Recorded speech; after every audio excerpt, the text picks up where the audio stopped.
பாபாஜியோட சைல்ட்ஹுட்ல நடந்த ஒரு interesting story தெரியுமா? தெரியும். பாபாஜியோட சைல்ட்ஹுட் நேம் நாகராஜ். ஆல்ரெடி சொன்னது மாதிரி தானே? ஆமா, நாகராஜ் சின்ன வயசுல என்ன நடந்துச்சு? ஒரு நாள் அவர் அம்மா ஃபேமிலிக்காக ஒரு ஸ்பெஷல் ஜாக் ஃப்ரூட் வாங்கியிருந்தாங்க. அப்போ நாகராஜ் என்ன பண்ணினாரு? அவர் அந்த ஜாக் ஃப்ரூட்ல பார்த்து ரொம்ப பிடிச்சிருந்துச்சு அவருக்கு.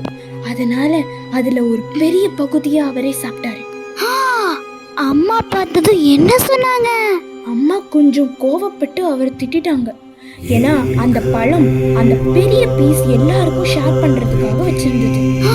அப்போ நாகராஜ் கோவப்பட்டாரா? இல்ல, அவர் அமைதியாக இருந்தாரு. அந்த சம்பவத்திலிருந்து ஒரு முக்கியமான பாடத்தை கத்துட்டாரு. என்ன பாடம்? பொறுமை, செல்ஃப் கண்ட்ரோல் மற்றும் மன்னிப்பு. சின்ன வயசுலயே அவர் இந்த குணங்களை வளர்த்துக்கிட்டாரு.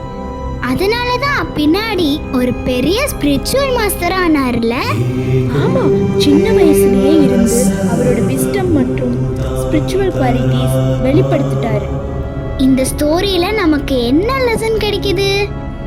வாழ்க்கையில நடக்கிற ஒவ்வொரு அனுபவமும் நம்ம வளர்க்க உதவும். அதிலிருந்து சரியான பாடத்தை கத்துக்கிட்டா போதும்.